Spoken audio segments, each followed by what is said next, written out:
Research shows that the regions that form new clubs and offer diverse club experiences are growing the fastest. Rotary grows when we engage new people, create new clubs, and offer diverse and flexible club experiences for members.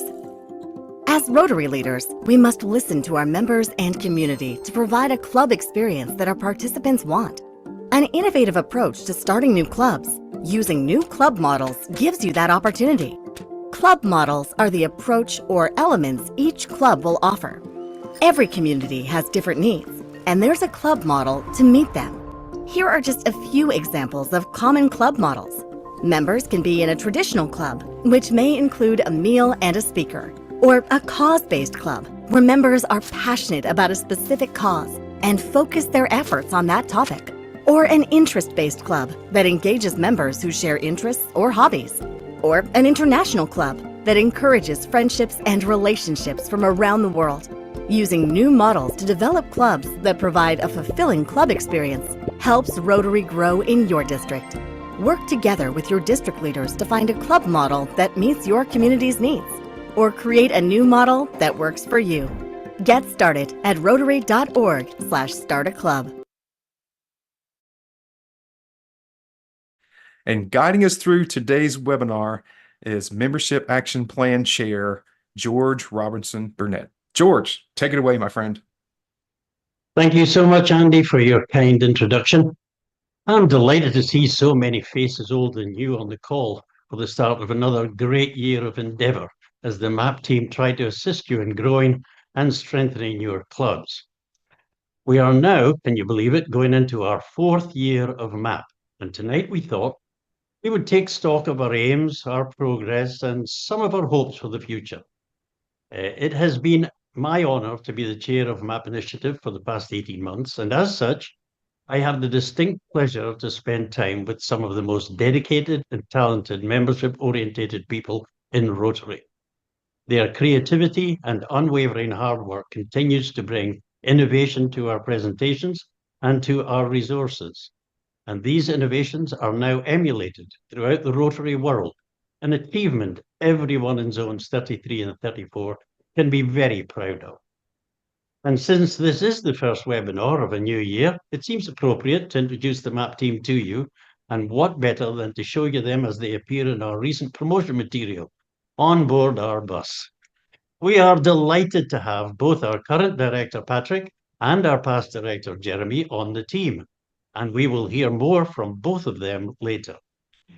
We have both of our current Rotary membership coordinators, Mary Ligon and Chris Justice, as well as past Rotary membership coordinators, Chris Jones, Terry Weaver, Mike Dara, and myself.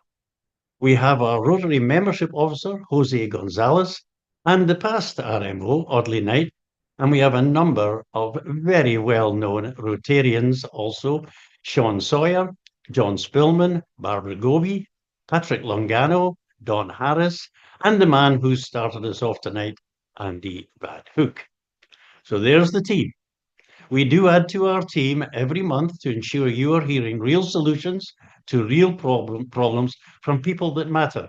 And on that subject of all this team that you've just heard of, we all have some pretty fancy titles, but none is more important to all of us than being recognized as Rotarians who are highly committed to our most important internal focus, which is, of course, membership.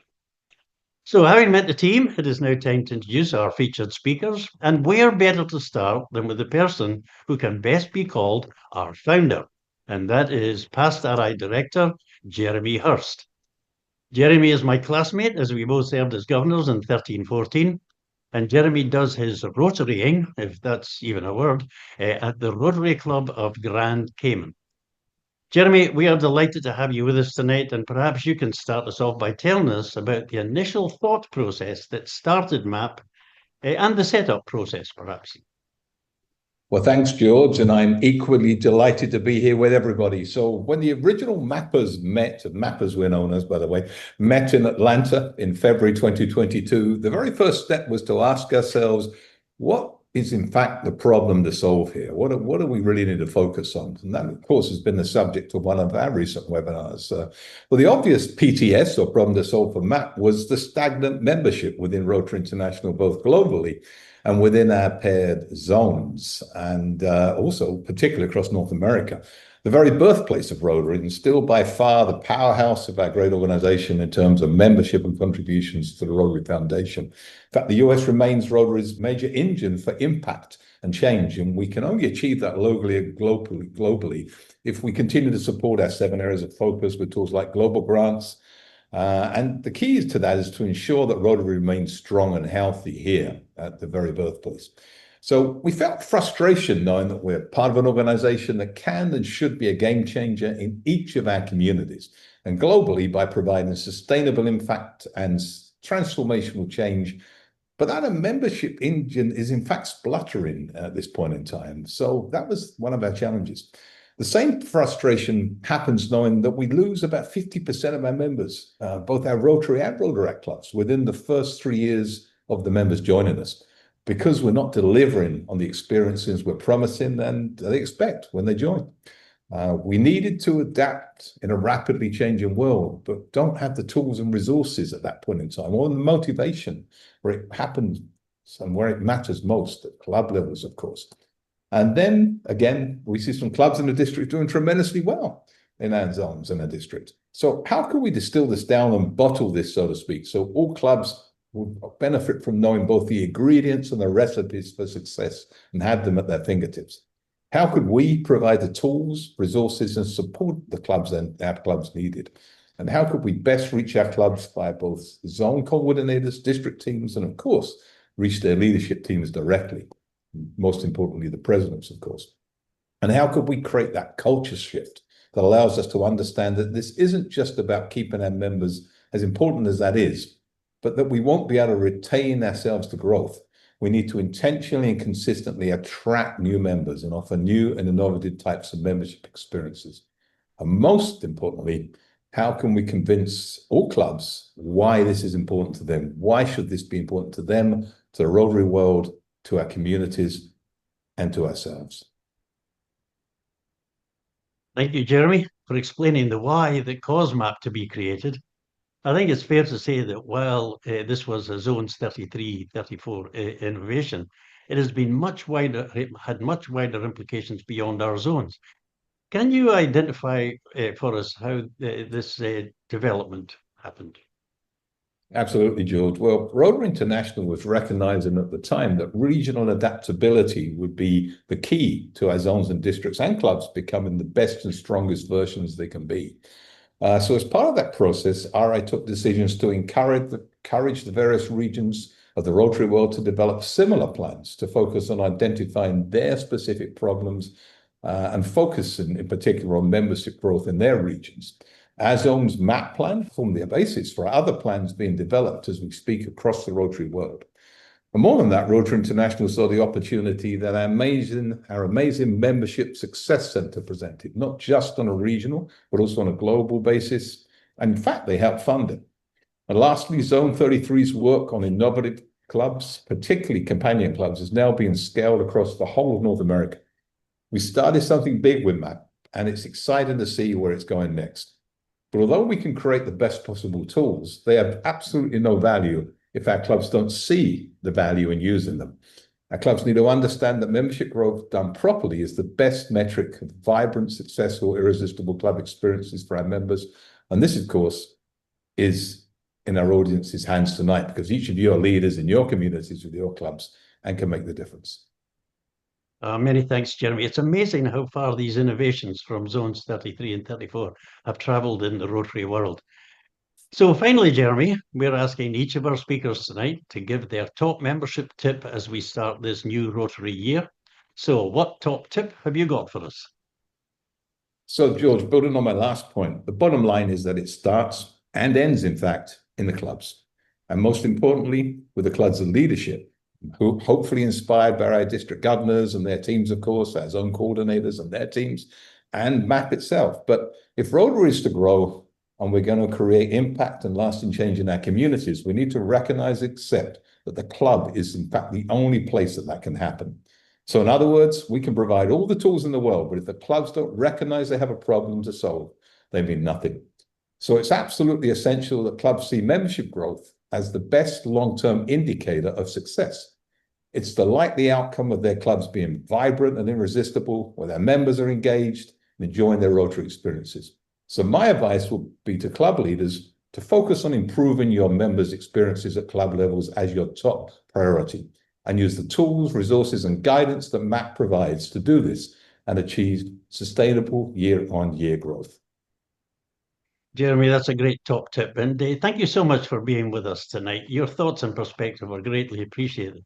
And I also want to thank you for your continuing support of MAP. I actually know how very close it is to your heart. So now we move from Director Past to Director Present, as I have the pleasure to introduce RI Director Patrick Eakes, or Uncle Patrick, as he is better known in District 7030. Patrick has held every membership job imaginable, but he is most proud to be a Rotarian from the Rotary Club of Crescent in Greensboro, North Carolina.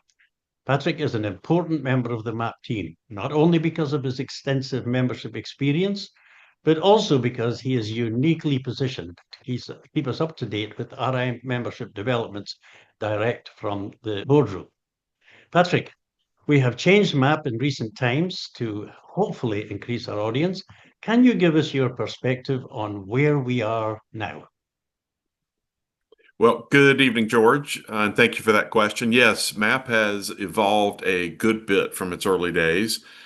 We provide 3 programs now. These monthly webinars, our Membership Success Center, and our awards program. First off, the webinars, I just simply believe are the best 45 minutes that you can invest in membership each month. They're tight. They provide actionable items that you can take directly and put into place. You know, they're just that month, just 45 minutes. We never go over that time. The Membership Success Center is a really innovative online tool that's available to all Rotarians, and particularly for club and district leaders, can get even a little bit more out of those. Some of the more recent updates, since you asked about increasing our audience, it's changes we've made. We now have a new forecasted year-end gain or loss figure that projects out where your club is headed using recent history and what has occurred so far in the year. This gives you the opportunity to project out and see where your club is going to finish if nothing changes, so that if something needs to change, you can take action before the end of the year. We also have a customizable membership satisfaction survey that is available now. It makes it very easy to implement with your club. Clubs can upload and modify their club membership plans, and those are available for all of the members to see. That's a really nice feature. And we have just put in a new update that allows us to adjust those attraction and attrition figures based on the comings and goings of satellite clubs, so that a club like my own that has had 2 satellite clubs that have spun out, it doesn't look like we lost 40 members. It looks like we've lost Patrick. Will we get him back? Well, Patrick was in full flow there, and we've certainly come a long way. So I'll ask the technical people, should we move to... Yeah, let's move forward and go on to the next spot with Terry. Oh, okay, well, if we get Patrick back, that would be absolutely fabulous. Yep. But if not, so having thanked Patrick for the updates, and we'll certainly get his top tip to you, fear not. So one of the ways that Rotary has supported us is bearing some of the financial costs related one of the most innovative features of MAP, and that is the MSC, which is, of course, the Membership Success Center. The historic, current, and predictive aspects of this fabulous tool are a testament to the dedication and creativity of our next presenter, the immediate past Rotary Membership Coordinator for Zone 33 and member of the Rotary Club of Greenville, Terry Weaver. Now, on the grounds that if you want a job done well, give it to a busy person, Terry is unfortunately otherwise engaged and regrets not being able to be with us. However, he has recorded his thoughts on the current priorities in the MSc, so I will ask Andy to fire up the projector and show us Terry's presentation. I appreciate the opportunity to share with you some tools that should be very helpful to you in planning and tracking your club's membership success. First, let's do a quick review of just how membership works in a Rotary Club. There are some facts and there are some myths. The first myth is that all Rotary clubs are declining in membership, and that's just not true. It is unfortunately true in North America that the declining clubs are declining faster than the growing clubs can keep up with, resulting in a small overall annual membership decline. It's also true that attrition is real. You can reduce it, but you can't eliminate it. Life happens to people. And North American clubs lose members at an average rate of about 16% a year, which may seem high, but I did a little bit of benchmarking against that, and I found out that the average U.S. Trade Association drops members at a rate of about 15% a year. And the average alarm monitoring company, think ADT or Wells Fargo, their turnover rate of customers is about 13% a year. Some of you know insurance agents. Allstate, Farmers, State Farm, they turn over customers at an average rate of about 16% a year. And so the question is, what do all those organizations have in common? They got over it. I think we should get over it too, and recognize that while we do everything we can to retain members, about half of our attrition is beyond our control. That life happens rate is about 8 to 10% in North America. Another fact, a club's attrition rate is remarkably consistent from year to year, unless something different happens. That means these rates are highly predictive. You can pretty much count on needing to replace the same number of members each year that you've lost on average for the past few years. And you've heard a lot about retention if you've been in Rotary any time at all. And improving retention is important. In fact, it's essential.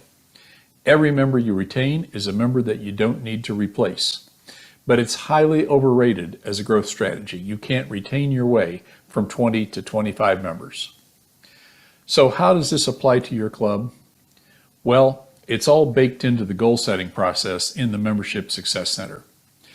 Let's open the MSC and navigate to the membership goal page. That's right here. Now, if your club hasn't yet set a membership goal, you'll get a little tutorial on the considerations you might want to make when you're setting your membership goal. We click through that and on to create a membership goal. And again, you get a little pop-up reminding you that you're about to do the goal setting process for the upcoming year, 2025-26. The important thing to know about your club's membership history are right across the top. The average attrition rate and a comparison to the district average. You'll notice this club has an exemplary attrition rate in that world-class category, significantly below this district's average of 16.9%. Scrolling on down, we see a graph of the club's membership history over the past 5 years. If you've been growing, that's great. Be sure you understand the strategies that have contributed to that growth. If you've been declining, it's time for something new. Scrolling up, you'll notice the first thing is your estimate of starting membership. Now, the official July 1st membership numbers are not in yet. You'll probably have a pretty good idea of what your July 1st membership is. In the case of this club, they were at 27 members as of the 1st of June. And let's say they picked up one more member and didn't lose any during the month of June, so they start July 1st at 28. Now, you'll notice that opens the goal setting section, and you can either edit a growth rate of, say, 5 to 7%. In this case, we calculate the number of members that would turn out to be, which would be a total of 30. You can also enter a specific goal of, say, 29, 30, or 31, and we'll back calculate the percentage for you.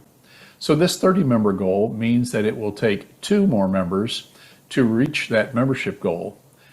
But let's not forget that attrition rate, which in this case was exemplary, but it's still 3 members a year that are likely to leave this club for a needed total of 5 new members in the upcoming year. You click the Save Edits button, and it's all set. Scrolling back up on the page, I wanted you to note a couple of other things. One of them is the Recommended Strategies button. When you click on View Recommended Strategies, we take a look at your current attrition rate history and your current attraction rate history and recommend some things you might want to consider. In the case of this club, while their attrition rate's exemplary, they're not yet at an attraction rate that exceeds that by 5%. So we'd make some suggestions in terms of how to attract new members. The lead card in that deck is always a Rotary Information Hour. That is the best known return on investment strategy, the most new members for the least amount of work. Click OK on that, and I wanted to point out something else, and that is the Upload Membership Plan button. When you click on that, it gives you an opportunity to upload a membership plan, and it also provides some downloadable membership plan templates. If you click on that, it opens a link to a downloadable membership plan template library. There are multiple templates in there of different styles. You can pick the one you want and pull it down to your machine and work on it locally. Once you have that done, then you can click on the Upload Plan button, and it gives you an opportunity to navigate to a file on your machine from which you can upload your current membership plan. So I hope this has been a useful guided tour of the process of uploading membership plans and of setting membership goals for the upcoming year. Thanks for listening. Well, my sincere thanks to Terry for an excellent tour of those MSC features. For your convenience, we will post a link in the chat for you to copy to make it easy for you to get there. It'll be no surprise to you that Terry's top tip is to insert your club goal on the MSC and also download your membership plan. Now, I'm delighted to see Patrick Eakes back. Our director has returned. So if we could go back, because we cut you off, or, well, we didn't cut you off. For those that follow you on Facebook, we know that you're in a challenging environment for the internet. So we're glad to have you back. And we were discussing where we are now, Patrick. Is it okay to pick up where we were? Sure, sure. And my apologies for losing connection there. I was really coming to the end of my point just to say that Rotary International has been a great partner for us, not only providing substantial financial support, but also a lot of input in the Membership Success Center. And they recognize how great this tool is. We hope that all of you will take advantage of it as well. Thanks so much, Patrick. It's great to know where we are at the moment. So can you tell us a little bit what we can expect in the year ahead? Yeah, certainly. These webinars, and tonight's a little bit of an exception, but these webinars are almost always peer-to-peer learning. They are club leaders, maybe current, maybe recent, assistant governors, occasionally a district leader, but they are typically club leaders talking about how they have had success in their clubs, strategies they've implemented, the success they've had, and presenting in a tight, impactful way that you can take to your club if it makes sense, if it's an area that your club could use some improvement. It's a big part of why we say that MAP is by Rotarians, for Rotarians, and Rotaractors, by the way. And as I said, tonight's a little bit, it's a kickoff to the new year, so it's a little bit of an exception to that format. Our webinars will continue to have a question and answer section, which we think is valuable all the way around. For participants, they get specific questions answered. For those of us who plan and produce and execute these webinars, we find out what's on your mind, where the questions are, and we try to tailor what we're doing to try to address those key points. And I'll also mention that the Membership Success Center has some updates that are coming up. Rotaract data will be available very soon. We've had to work through some technical challenges there, but are getting close on that.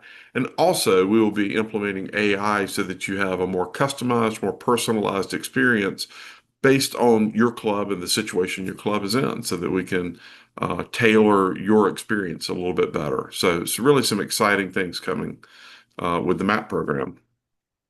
A lot to look forward to, Patrick. Thank you so much for that. And we look forward to the Q&A that will be part of this webinar a little bit later. But finally, Patrick, can you give us your top tip as the new year commences? Absolutely. Membership is like rust. It never sleeps. I should say membership attrition, that is. People are always leaving clubs just for a variety of reasons. It's always happening. We cannot sleep when it comes to addressing that. We have to be ready to take action on membership consistently. That means creating great club experiences, great club cultures, because clubs that have that culture, one, tend to hold on to more members, and two, tend to attract more members. So if we're focused, if we're taking action to create a great club culture, and then secondly, that we are taking advantage of events like the Discover Rotary that Terry just mentioned, so that we are actively and intentionally attracting new members, we're going to have success in membership. And finally, I'll just say that I hope that all clubs build a very large membership team. That's what's required for success. So it's all about taking action, being very intentional. Thanks so much, Patrick, and we look forward to seeing you in the Q&A. You're absolutely right. It does take a team. So we would have now been looking forward to listening to Terry, but we've already done that. So great. But one of the things that I would follow on from with regard to Terry is that it's been proven that clubs with established membership goals are more successful. Entering your goal in the MSC has the added advantage of reminding you of the number of new members needed to replace anticipated attrition. And the goal you enter in the MSC also drives the club dashboard, which we will be covering in an upcoming webinar. So please look out for that. That page tracks your new member attraction progress month by month compared to the total number of new members needed to meet your goal. And if you think it was smart of me to figure that out, it wasn't. Terry wrote that for me. Having discussed this important feature of MAP, we now want to move on to what is potentially one of the best opportunities to meet our goals and to grow our clubs and to achieve more good in the world. And that is the possibility created by the development of new standalone clubs and clubs adjunct to existing clubs. The recognition of the importance of new club development has rarely been stronger, given the diverse opportunities of types of potential clubs and the recent creation of a new club initiative in North America. But rather than have me babble on, let me hand over to the man who has all the answers, past RMC, current MAP Vice Chair, and most importantly, a Rotarian in the Rotary Club of Cabarrus County, Chris Jones. Over to you, Chris. George, thanks so much for that warm introduction. And hello, everybody. Looking forward to talking to you this evening about one of the other pillars of membership growth, and that is the new club development. And I believe it's paramount to creating growth for Rotary. We're seeing a lot of positive membership growth happening in areas where new club activity is occurring, and that includes companion clubs as well as standalone clubs. So there are many opportunities to create new clubs with new ideas that allow us to expand our reach. Our existing clubs do a great job and have created a solid foundation on which we can grow Rotary, and we need to continue growth with our existing clubs as well. And we have demonstrated proof of existing clubs getting into the mode of opening new clubs, be it standalone or companion, and that growth mindset kicks in when that activity occurs. There are so many examples of club growth occurring in the sponsoring club when a new club is being formed, and because the new club may not fit a new member's needs, where the sponsor club does. We have many examples of that, including our just immediate past Rotary International President Stephanie Urchik's club. So it's the flurry and focus of a new club that creates overall club growth. Being open-minded to creating new club opportunities that meet our current member and new member needs are some of the key success factors. So let me give you an analogy to think about, and I'm going to use Ford Motor Company as that example. And they've reinvented themselves several times since 1907 when they started mass producing the Model T, where you could have any color you wanted as long as it was black. And, you know, if you think about Rotary started in 1905 and Ford Motor Company started mass producing the Model T in 1907. Since 1907, Ford Motor Company has developed many different types of cars, including station wagons and two-door coupes, four-door sedans. SUVs and pickup trucks, and the list just kind of goes on and on and on. But you know, if you step into a Ford car lot today, you'll notice that the only car they have in their inventory is the Ford Mustang.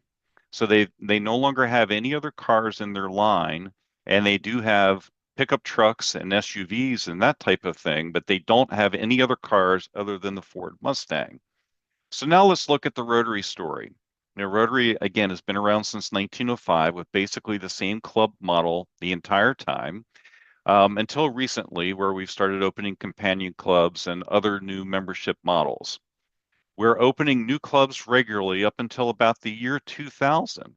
And since the year 2000, our new club development has slowed dramatically, and our membership growth has slowed with that. But we can adapt to create new opportunities for bringing in new clubs. And here's what we're seeing in new club development options. Rotary clubs opening in food banks and expanding from there. Rotary clubs opening in Goodwill centers and expanding from there. Rotary clubs with a service-only focus, which is where the impact club model comes from. And Rotary clubs that are meeting the dreams of those who want to continue in Rotary, standing on and respecting our traditions and creating new traditions along the way. Creating Rotary clubs that save our existing members when life happens to them. Yes, many members will shift to companion clubs instead of leaving Rotary entirely, and that's a win-win for all concerned.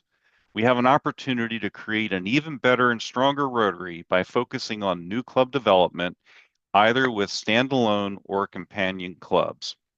And I want to just briefly talk about the newly formed North American Club Creation Team. It's a team of 28 team members across North America that are assisting with opening new clubs. There is even an app called the Club Creation Team app that will guide clubs through this new club development. And we're going to cover this in more detail in our next map session. So I'm going to ask that we hold questions about this particular topic, the North American Club Creation Team, for our next map session. That'll be where this will all be covered in more detail. But here's the deal. We have planted our flag. Zones 33 and 34 are membership leaders in North America, and much of that success is because we are the leaders with new club development. We have the talent, we have the skills, we have the desire, and we have demonstrated success. We are the leaders in North America, and all of you are a very special group of leaders that have helped us achieve that. Thank you for doing so. So why do we need to open new clubs? To grow the service that we're all performing in our communities, to get more fellowship and friendships, to get more ideas and opportunities to share business and leadership ideas across our many people, and the list just goes on. And of course, the most important element is more people help us do more service in our communities. New club development enhances all these experiences and opportunities, and we are growing in all of these aspects. It's my belief, and it's my top tip for you this evening, that we have only scratched the surface. And on next month's webinar, we're going to dive deeper into this topic of the North American Club Creation Team and opening new clubs. So George, thank you for giving me a brief opportunity to speak this evening, and I'm going to turn it back over to you. Thanks very much, Chris, and thank you for your top tip also, and for identifying those very exciting new club and club development prospects. Please hang around, as I'm sure there will be a number of questions to answer as we now get to our Q&A session. My thanks to all of our presenters for all the valuable information, ideas, thoughts, and of course, those top tips. To reiterate those tips and present our Q&A session, I am absolutely delighted to bring back our Q&A expert extraordinaire, our Rotary Membership Officer, and also current President of the Rotary Club of North County, Jose Gonzalez. Jose, over to you. Thank you, George, for the very kind introduction and for your confidence in my Q&A abilities. Hopefully I don't let you down. I'd like to thank you for the opportunity to be here with you as well as our live audience. It's truly a pleasure to be a part of this MAP team and see it continue to grow. Moving along in our program, let's recap what you heard from our illustrious speakers. First, we heard from our founder of MAP and past RI director Jeremy Hurst, who recapped the initial thought process when creating MAP just 4 years ago and how it took intentionality to produce and continue to improve on it as time goes on. He also highlighted the importance of being intentional with using the tools that MAP offers for our clubs to ensure we are working on the problem to solve in each individual club. Second, we heard from current RI Director Patrick Eakes, who highlighted the importance of taking action because attrition is real, as shown in our zone pairing and worldwide stagnant membership growth. He also reminded us of the tools and resources that MAP offers to support you, including 45-minute webinars, an awards program, and the wonderful Membership Success Center. But wait, there's more, because he also shared that moving forward, we will continue with webinars and make a priority of the Q&A segment so that we can hear from you on what you find to be the most important for future build-outs. Third, we heard from that recording of our past regional membership coordinator, Terry Weaver in Zone 33, who emphasized the importance of making a plan and setting goals to secure continued membership growth. Now remember, not all clubs are shrinking worldwide, but the average attrition in North America is still 16%. And although we can't do much for about half of that because life just happens in those circumstances, we can do something to save the other 8% that leave when they have a poor club experience. So make your plans, set your goals in the Membership Success Center, and take action to grow your club. Lastly, we heard from Chris Jones, co-lead for the North American Club Creation Team, who brought to our attention the innovation that the Ford Company has had since 1907 and how Rotary now offers new and innovative pathways to find new members utilizing innovative club models such as companion clubs. With that, I hope you're all ready for a fun and engaging Q&A segment, because now we want to hear from all of you. As a reminder, we are utilizing the Q&A function in Zoom to monitor your questions. You may ask a question of any of our panelists, including Chris, Patrick, and Jeremy, who I'd like to invite back to the floor. And they're all already here. So wonderful. Jeremy, it looks like the first question we have here is for you, and it's in reference to recognizing that membership challenges that we have in North America are not present in many of the other areas around the world, right? Is there anything we can learn from those growing areas to help us turn this bus around? Yeah, Jose, I think there's a lot we can learn from other zones, and of course the other zones that you've heard have been learning from our successes within MAP.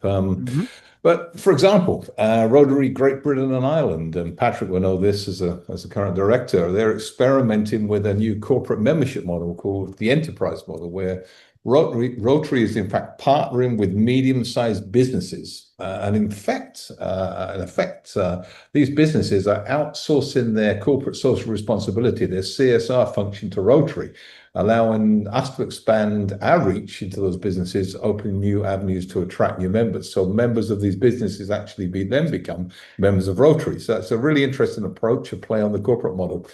But I think it's important when we look at this to recognize that one size doesn't fit all. And, we can look for sort of these key factors that help the membership. But for example, there's a lot of cultural and logistical differences between different zones and areas of the world. In India, for example, one of the regions experienced most significant growth. But their model is an unusual one. We talked about 15% attrition being the average. Their average attrition in India, and not a lot of people know this, I'm sure Patrick does, is 25%. So they lose 1 in 4 of their members every year. Now, the reason they grow is that they actually bring in 27 to 28% each year. Now, that's a bit shocking, I think, when you look at it. And I'm not sure if that model would be sustainable in our zones. And I think it's primarily because, they have a rapidly growing middle class and business sector with a population of over 1 billion to go from. So with that expansion, they're able to afford to lose more. We couldn't do that in our zone. So whilst there's lots of things they do well, the way that they focus on membership intentionally being the best metric possible for success, there's also things that wouldn't work. And I think we have to therefore choose and select the lessons that we learn from throughout the Rotary world and choose those ones that are appropriate. But one thing's for absolutely sure, I honestly believe that, when it comes to membership growth, the answer's in the room here.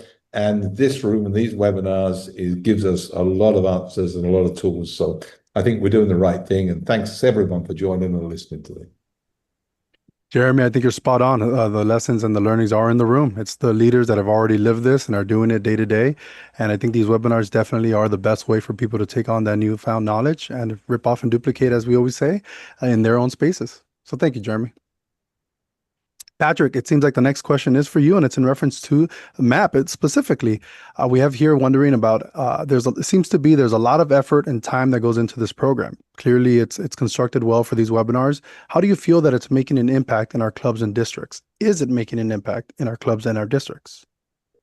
Yeah, I think there's no question it's making an impact. We see the various strategies and tactics that we have presented over the last 3 years. We see it being put into place, not across every place in both of our zones, but in significant pockets. And we've seen one of our zones, for instance, during the tenure that MAP has been in existence, has reduced its annual membership loss, depending on the year, by 60 to 80%. So that is significant gain. It's not yet into positive territory where we plan to go very soon, but it is still moving in the right direction. And particularly as we see clubs taking advantage of club surveys that are available in the Membership Success Center to ask their members what they want. When we see clubs that are developing their own membership plans and sharing that with their members and using templates that we provide. There's so many tools that we make available either in the webinars or at the Membership Success Center. And so, yes, particularly in one of the zones, we've seen real progress in the numbers, which is how we tend to measure membership. Yes, sir. And Patrick, building off of that, we have a question here from Chuck in reference to the Membership Success Center tools. Are these tools available outside of the zone pairing 33 and 34? Specifically, they're wondering for zones 25B and 29. Yes, they are. The data that we have in the Membership Success Center, which is updated on the first of each month, so it is near real-time data. We have that for every club in the world, every Rotary club in the world at this point, soon to add Rotaract. So yes, it is available to those in other zones. And as Jeremy knows, we have shared this with other directors around the world, and there are other places in the world that are regularly using the Membership Success Center now. Wonderful. Well, thank you very much for that, Patrick. Hopefully everyone took note and saw you can use this everywhere that you're at. Chris Jones, next one's coming up for you, sir. And this one's in reference to as we develop new clubs, so new club development, what can we do differently to ensure that we retain these clubs long term? Is there any specific strategies that we can put into place to ensure these clubs are successful? Yeah, one of the keys of success of starting new clubs is making sure that the club gets off on the right foot, so to speak. You know, they get structured soundly. They have good leaders in the club. A lot of times those leaders come from other clubs to help support the club as they get off and get on their footing. And I can tell you, I was a charter member of a brand new club when I started my Rotary journey. And we had a Rotarian from another club that stayed in their own club, but met with us every week for 3 years and guided us during that process so that we really never lost our footing. And we always had a good person to go to with experience to run ideas past. Another key component really is making sure that when you have questions, you're not shy and you're asking, more experienced Rotarians what those questions are to keep that club up and operational. But I think the real key is getting it off to a sound foundation, sound good start, and then growing from there. Wonderful. And continuing on with new club development, Chris, is there a specific way that we can identify areas that have an opportunity for a new club? Is there a tool, a resource, or anything of that sort available anywhere in the world? Yeah, there is a great tool called growrotary.org, and you can go take a look at growrotary.org and see where the mapping indicates there's opportunities for Rotarians. So you'll see where the existing clubs are, and then you have overlay of census data that you can take a look at and identify where potential opportunities are for new clubs. And it is a tool. I want to emphasize that it is a tool because there are places in our world where you can open a new Rotary Club when you have passionate people that want to serve their communities. And the Grow Rotary tool may not always indicate that that's a great place to go, but if you have passionate people there, go for it. Don't let the Grow Rotary tool keep you from opening new clubs, but use it as a tool for an opportunity to look at where new club development should occur. And let me just add one more Go thing ahead, to sir. that. So many of our new clubs that are opening are companion clubs, clubs that Mhm. are there to support our existing clubs and to help our existing clubs grow. And it's a great way to grow Rotary. The companion club model, as it's defined, really never has an impetus to go off and become its own standalone club. Its real purpose is there to add another time, another venue, another model, another opportunity in creating Rotary that supports members that may not join the existing legacy clubs that are in that market. Mhm. So don't just look at standalone club opportunities, but look for those companion club opportunities where a lot of our growth can happen. And in fact, in zones 33 and 34, that's where a lot of our growth has come from, are those companion clubs.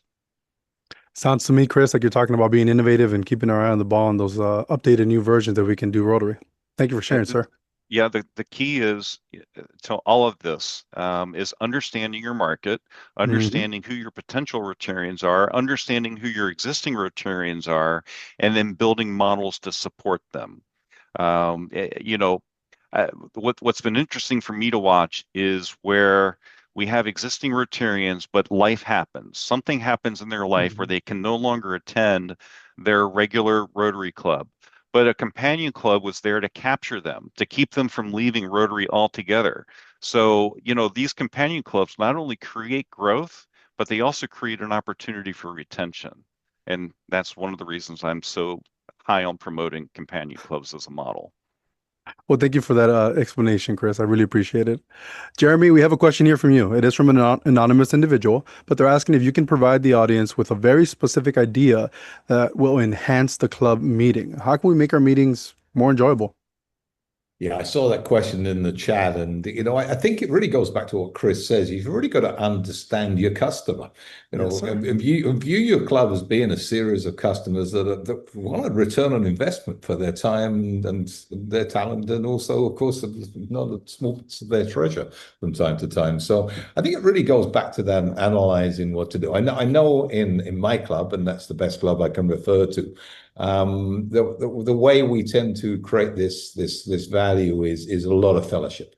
And when we have fellowship and when we get out together, and karaoke has been a big event that we brought on, not just the odd karaoke night, but a monthly karaoke night. Now, it's not everyone's cup of tea. And believe me, if you hear me sing, you'd know that it certainly isn't mine. But on the other hand, it's a great place to go, and service just becomes a lot easier when you're out there enjoying yourself. So I think we've got to understand what our club members' needs are, and I would go back to that conversation that's so important between the leaders of our clubs in terms of a strategy, a specific strategy. Club presidents should be sitting down with every one of their club members, and I Hmm. know that's a lot, before their year, and having that conversation. What are they looking for? What do they enjoy? What do they want? It's very much listening and hearing, and then building programs around that. So I hope I've not been unspecific in relation to that, but I wanted to make that point. This is very much a listening process. Jeremy, I think it was extremely specific. It essentially bottles down to listen to your members, understand what their needs are, and fulfill those needs, right? Provide the 100%. opportunities for them. Maybe that could be a 100%. survey. Patrick, this question is from someone's iPhone, no name, and they're wondering how can we attract younger potential members? It seems that we have a bit of a reputation or a little reputation of young population, but more of an older demographic. What can we do to attract that younger audience? Well, I would say right away, companion clubs that Chris Jones has Mhm. talked about is a great opportunity. Those companion clubs are focused on service, which based anecdotally and on larger data collection tends to be exactly what younger generations the most attractive part of Rotary for them. Also for those who are younger who might be starting their careers Mhm. and who either due to time or finances don't want the full blown sort of legacy Rotary experience. Those companion clubs tend to be tighter in terms of time commitment, very focused on service, and tend to be less expensive. So I think that can be a great way to provide an on-ramp into the larger organization for those younger professionals. Great. Thank you very much, Patrick. Chris, I'm going to jump over back to you because we have a question in reference to where we can find updated Rotary membership statistics. Is there anywhere specific that we can go to learn and understand where Rotary's current state is on membership? Well, the Membership Success Center is a great place to go. It's very easy to access, and you're going to get a lot of data out of there that is very relevant to your particular club because the information that's there is tailored to your particular club. There are also reports available on Club Central that you can get to, and I encourage you to take a look at those. But the MSC, I think, is probably the most relevant information that you can get. Great. And we're going to build off of that for the next set of questions for you, Chris, and that is in reference to the MSC. The questions span where again do we document our club membership goals? Is the Membership Success Center found inside DACDB? And does the MSC communicate and transfer over to Rotary Club Central? All great questions. In terms of entering your club goals, there are videos inside the MSC that teach you how to do that. So I'm not going to go through that process on this webinar here this evening. It is available not only from DACDB, but also from those clubs that are on Club Runner. So both DACDB and Club Runner act as portals to get to the MSC. So the MSC is a separate organization altogether, actually run by zones 33 and 34.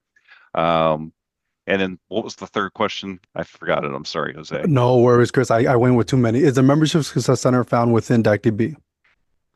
It is, yes, you can get to it through DACDB or through Club Runner. There's an icon on the My Club screen in DACDB as well as on the district screen. And if you don't see it, just click on the cogwheel in the upper right-hand corner and drag it into your available icons. Great. Thank you very much, Chris. Now, we only have time for one more question, so I'll open up to anybody in the panel that wants to answer this. And the question is in reference to if we have an example of any new club experience that we've seen or a new club that we found quite exciting. Has anybody seen a new club out there that they want to talk about a little bit? I mentioned in my remarks earlier about the clubs that are opening in Goodwill as a prime example. Here in North Carolina, the organizers of Goodwill have made a commitment and dedicated focus on opening Rotary clubs within the Goodwill centers and making sure that the Goodwill employees are part of that. And then we've also seen great success with food banks. If you go out into the Texarkana area, there was a district governor that wanted to open up a companion club in the food bank there in Texarkana. And he was thinking he might get, a dozen members or so that were interested. They ended up with over 50 people that applied. 27 were part of the original opening, and they're continuing to grow. So it's really about identifying those niche areas that have service in their mind, and then going after the opportunities that are there. Once again, developing for the consumer, right? For the individual, our members. Thank you very much, Chris. And thank you, Jeremy and Patrick, for your time. I'd like to conclude our Q&A segment for this webinar. And thank you all again for sharing your insights and your experiences with us. Next, I'd like to pass the floor to our District Governor, Andy Van Hook of District 7570, who will be closing us out tonight. Andy, the floor is yours, sir. Thank you, President Jose. Also, Patrick, Jeremy, and Chris for all of your wisdom and insights today. All right. Remember, goals plus plans plus action equals results. The Membership Success Center is your launch pad. So looking here, we've got some districts with a high percentage of clubs with membership goals and plans entered in the MSC. So shout out to 7610, 7710, and 7750 in zone 33, and 6910, 6920, and 6990 in zone 34. So post your goals, share your plans, and let's fuel a year of unstoppable growth. We are here cheering you on. Let's get after it. And speaking of growth, don't miss next month's webinar, Sparking Membership Growth, Igniting New Clubs. It's happening Monday, August 11th at 5:30 p.m. Eastern. You'll get fresh ideas, real examples, and the spark your club's been waiting for. Mark your calendars. And a reminder, we're here to support you every step of the way. Got questions? Maybe you got a new idea. Maybe you're not quite sure how to use the Membership Success Center. Just scan the QR code. We'd love to hear from you. QR codes are magic now. Come on, go ahead and just scan it. If you're not familiar with QR codes, there's a URL right there on the screen, rizones33-34.org/question. You're not alone in this journey. We're here for you. We want to see you succeed and grow. Thanks for being here tonight, and we'll see you in August.